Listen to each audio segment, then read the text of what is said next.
Assalamualaikum warahmatullahi wabarakatuh, sahabat-sahabatku yang dirahmati Allah.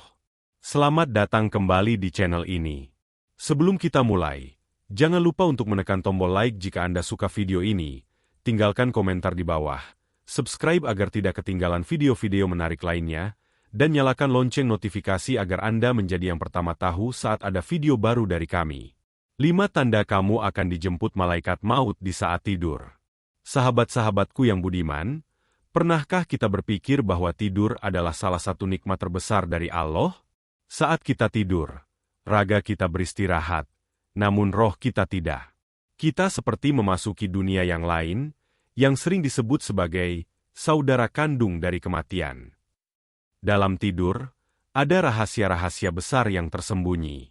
Dan di antara rahasia itu, ada tanda-tanda yang mungkin menunjukkan bahwa ajal kita sudah semakin dekat. Mari kita renungkan bersama. Apa saja tanda-tanda itu? Ini adalah sebuah pengingat bagi kita semua, agar senantiasa mempersiapkan diri. Satu hati yang merasa gelisah tanpa sebab. Tanda pertama yang seringkali menjadi isyarat halus dari alam, adalah perasaan gelisah yang datang tiba-tiba, tanpa pemicu yang jelas. Ini bukanlah gelisah karena masalah pekerjaan, perselisihan dengan orang terdekat, atau kekhawatiran finansial. Ini adalah kegelisahan yang lebih dalam, lebih spiritual. Ia muncul dari lubuk hati yang paling dalam, mengisyaratkan bahwa ada sesuatu yang besar akan segera terjadi, sesuatu yang berada di luar kendali kita sebagai manusia. Perasaan gelisah ini seringkali terasa seperti ada beban berat yang menekan dada. Seolah-olah ada tangan tak terlihat yang mencekik batin, membuat napas terasa berat, dan pikiran menjadi tidak fokus. Kita mungkin merasa tidak nyaman dimanapun kita berada, baik saat sendirian di kamar, berkumpul dengan keluarga, bahkan saat beribadah. Sholat terasa hambar, zikir terasa kering, dan membaca Al-Quran tidak lagi memberikan ketenangan seperti biasanya. Hati yang biasanya damai, kini dipenuhi oleh riak-riak keresahan yang tidak bisa dijelaskan. Kegelisahan ini bisa menjadi sebuah sinyal bahwa roh kita, yang merupakan bagian dari diri kita yang paling murni, sudah mulai merasakan isyarat dari alam gaib. Roh kita, yang memiliki hubungan langsung dengan Allah, memiliki kepekaan yang lebih tinggi daripada akal dan panca indera. Ia seperti sebuah radar yang sudah menangkap frekuensi pulang yang semakin dekat. Saat frekuensi itu datang, ia akan mengirimkan sinyal-sinyal ketidaknyamanan ke seluruh tubuh yang kita tafsirkan sebagai kegelisahan. Secara fisik, kegelisahan ini bisa memicu berbagai gejala. Jantung mungkin berdebar lebih kencang, keringat dingin membasahi telapak tangan, dan pikiran melayang-layang ke hal-hal yang tidak penting. Kita bisa merasa sangat lelah meskipun tidak melakukan aktivitas berat, atau justru tidak bisa tidur nyenyak karena pikiran yang terus berputar-putar. Dalam kondisi seperti ini, seringkali kita mencoba mencari penyebabnya di dunia nyata. Padahal penyebab sebenarnya adalah bisikan dari roh yang sudah mulai merasakan perpisahan. Kegelisahan ini juga bisa menjadi sebuah pembersihan spiritual. Alam bawah sadar kita mulai memproses semua urusan yang belum selesai, semua dosa yang belum diampuni, dan semua janji yang belum ditepati. Ini adalah cara batin kita mempersiapkan diri untuk menghadapi hisab, untuk kembali suci di hadapan Allah. Oleh karena itu, saat kegelisahan ini datang, janganlah kita larut dalam keputusasaan. Sebaliknya, jadikanlah ini sebagai momentum untuk lebih mendekatkan diri kepada Allah, memperbanyak istighfar, dan memohon ampunan. Sesungguhnya, kegelisahan ini adalah sebuah panggilan, sebuah isyarat untuk kita berbenah diri sebelum waktu yang tidak bisa kita tawar datang menjemput. 2. Mimpi buruk yang berulang. Tanda kedua yang seringkali menjadi peringatan dari alam bawah sadar kita, adalah mimpi buruk yang datang secara berulang-ulang. Mimpi bukanlah sekadar bunga tidur. Ia adalah sebuah jembatan yang menghubungkan alam sadar dan alam gaib. Dalam mimpi, roh kita bisa menjelajahi dunia-dunia lain dan menerima pesan-pesan yang tidak bisa kita terima saat terjaga. Jika mimpi buruk yang kita alami memiliki pola yang sama dan terus berulang, ini bisa jadi sebuah isyarat kuat bahwa waktu kita di dunia ini sudah semakin dekat. Mimpi buruk yang berulang ini seringkali memiliki tema-tema yang menakutkan dan simbolis. Misalnya, Mimpi jatuh dari tempat yang sangat tinggi tanpa bisa berhenti. Sensasi jatuh ini seringkali diinterpretasikan sebagai perasaan kehilangan kendali atas hidup, atau sebagai sebuah perjalanan roh yang sedang menuju sebuah tempat yang tidak dikenal. Atau, mimpi dikejar-kejar oleh makhluk menakutkan yang tidak bisa kita lawan. Makhluk ini bisa menjadi representasi dari dosa-dosa kita yang belum diampuni, atau mungkin malaikat maut yang sudah mulai mendekat. Tema mimpi buruk yang berulang juga bisa berupa berada di tempat yang gelap dan sempit, seperti di dalam kuburan atau terperangkap di sebuah ruangan yang tidak ada jalan keluarnya. Ini adalah gambaran visual dari ketakutan akan kematian dan akhirat. Mimpi-mimpi ini tidak hanya menakutkan, tetapi juga meninggalkan jejak emosional yang kuat setelah kita terbangun. Kita mungkin merasa cemas, takut, dan jantung berdebar kencang. Bahkan, efeknya bisa terbawa sepanjang hari, membuat kita sulit untuk fokus dan merasa tidak nyaman. Mimpi buruk yang berulang ini bisa menjadi sebuah mekanisme pertahanan terakhir dari jiwa kita untuk mempersiapkan diri. Seolah-olah, alam bawah sadar kita sedang mencoba untuk membiasakan kita dengan konsep kematian, agar saat waktunya tiba, kita tidak terlalu terkejut. Ini adalah sebuah latihan spiritual yang diberikan oleh Allah agar kita bisa lebih siap.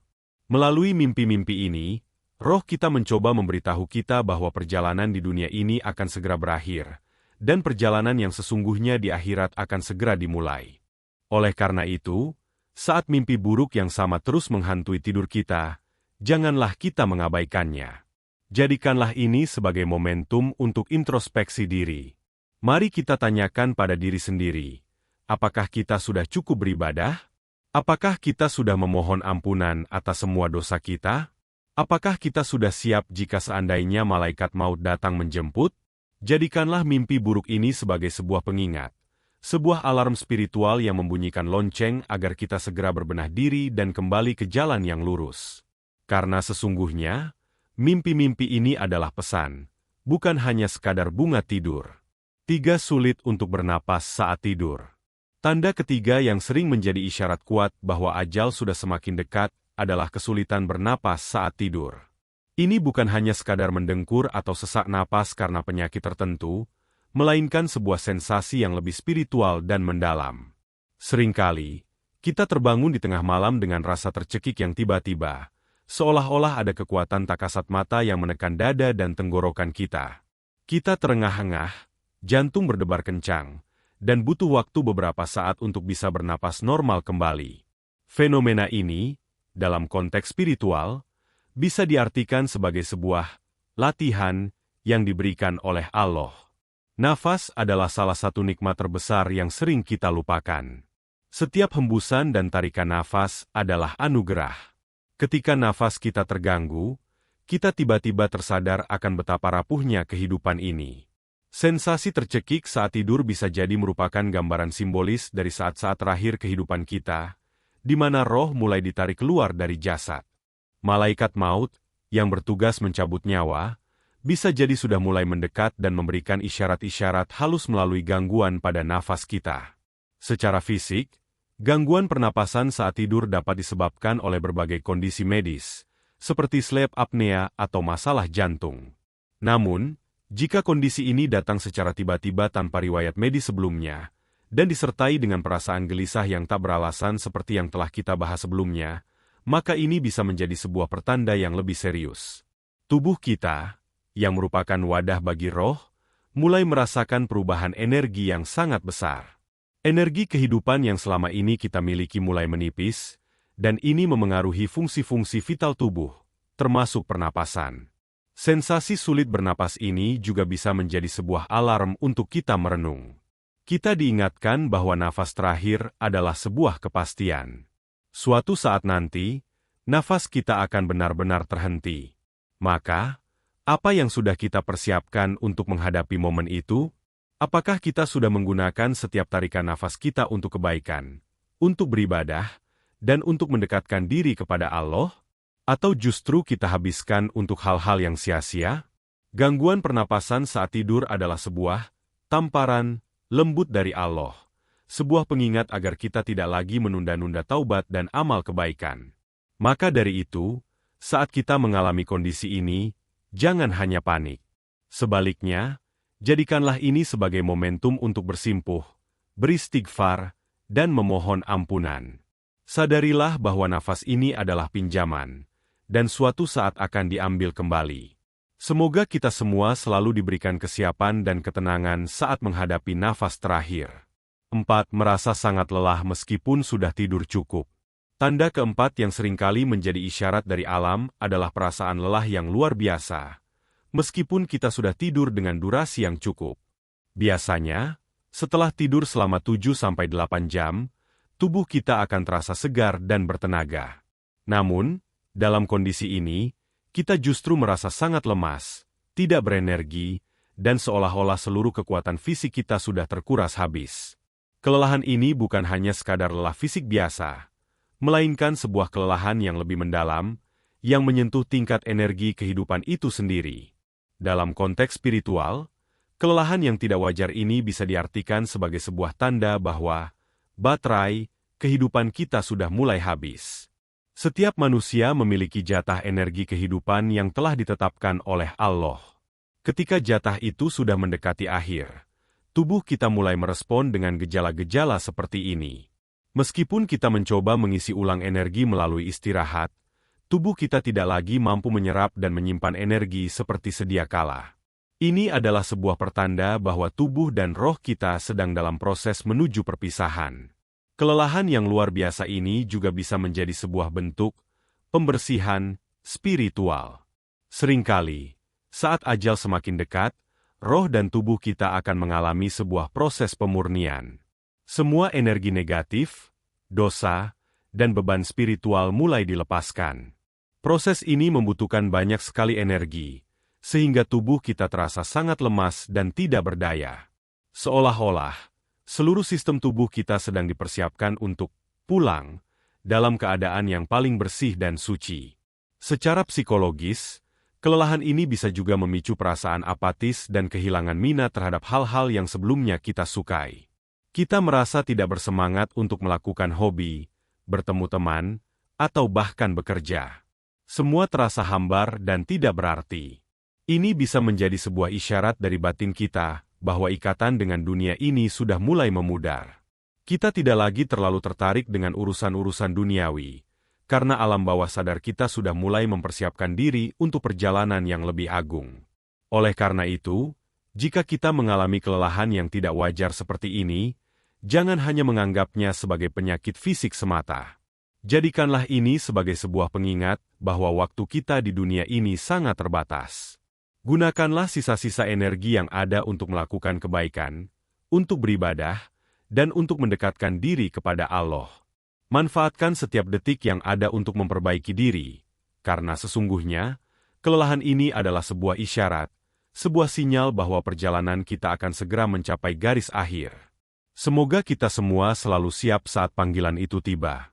5. Keinginan untuk menyelesaikan masalah dan meminta maaf. Tanda kelima, dan seringkali yang paling jelas, adalah munculnya keinginan yang sangat kuat dan tiba-tiba untuk menyelesaikan semua urusan duniawi yang masih menggantung. Ini bukan hanya sekadar keinginan biasa, melainkan dorongan batin yang mendesak, seolah-olah ada waktu yang sangat terbatas untuk membereskan semuanya. Keinginan ini muncul dari lubuk hati yang paling dalam, mencerminkan persiapan spiritual yang sedang berlangsung. Salah satu bentuk paling nyata dari keinginan ini adalah dorongan untuk meminta maaf. Kita tiba-tiba teringat akan kesalahan-kesalahan masa lalu yang pernah kita lakukan kepada orang lain. Kita merasa gelisah dan tidak tenang sebelum bisa menebusnya. Hati kita seolah-olah dipaksa untuk menghadapinya, untuk melupakan ego dan mendatangi orang-orang yang pernah kita sakiti. Ini adalah sebuah isyarat yang sangat jelas. Roh kita sedang mencoba membersihkan hutang-hutang, sosial dan emosional yang bisa memberatkan perjalanan di akhirat kelak. Kita menyadari bahwa ada hal-hal yang lebih penting daripada gengsi dan harga diri, yaitu keikhlasan dan ampunan. Selain meminta maaf, keinginan untuk menyelesaikan masalah juga bisa berupa dorongan untuk melunasi hutang. Kita merasa tidak tenang jika masih memiliki kewajiban finansial yang belum terpenuhi. Kita ingin memastikan bahwa semua hak orang lain telah kita tunaikan, sehingga kita bisa menghadap Allah dengan hati yang lebih ringan. Dorongan ini juga bisa berupa menyelesaikan janji-janji yang pernah kita ucapkan. Kita berusaha keras untuk menepati janji-janji tersebut, baik janji besar maupun janji-janji kecil yang mungkin sudah kita lupakan. Keinginan ini juga bisa diwujudkan dalam bentuk memperbaiki hubungan yang retak. Kita berusaha untuk berdamai dengan keluarga, teman, atau kerabat yang sudah lama tidak kita ajak bicara. Kita menyadari bahwa perpecahan dan permusuhan adalah beban yang sangat berat. Kita ingin memastikan bahwa tidak ada lagi dendam atau kebencian di dalam hati kita, karena kita tahu bahwa hati yang bersih adalah kunci menuju kebahagiaan sejati. Ini adalah sebuah bentuk penutupan yang dilakukan oleh jiwa kita, sebuah persiapan untuk mengakhiri babak kehidupan di dunia dengan damai dan ikhlas. Secara spiritual, dorongan ini adalah rahmat dari Allah. Ini adalah kesempatan terakhir bagi kita untuk berbenah diri, untuk membersihkan hati, dan untuk mempersiapkan bekal terbaik. Kita diingatkan bahwa kehidupan ini adalah amanah, dan kita akan dimintai pertanggungjawaban atas setiap perbuatan kita. Keinginan untuk menyelesaikan masalah dan meminta maaf adalah sebuah pertanda bahwa pintu taubat masih terbuka lebar, dan kita diberi kesempatan untuk memasuki pintu tersebut sebelum ia benar-benar tertutup. Oleh karena itu, saat dorongan ini datang, jangan tunda-tunda. Lakukanlah dengan segera. Karena sesungguhnya, ini adalah sebuah isyarat, sebuah bisikan lembut dari alam yang mengingatkan kita bahwa perjalanan kita akan segera mencapai garis akhir. Sahabat-sahabatku, semua tanda-tanda ini bukanlah untuk menakut-nakuti, melainkan untuk mengingatkan kita semua. Kematian adalah sebuah kepastian. Namun, yang tidak pasti adalah kapan waktunya. Oleh karena itu, marilah kita gunakan sisa waktu yang ada dengan sebaik-baiknya. Mari perbanyak ibadah, berbuat baik, dan memohon ampunan kepada Allah Subhanahu wa Ta'ala. Semoga kita semua selalu dalam lindungannya. Wassalamualaikum warahmatullahi wabarakatuh.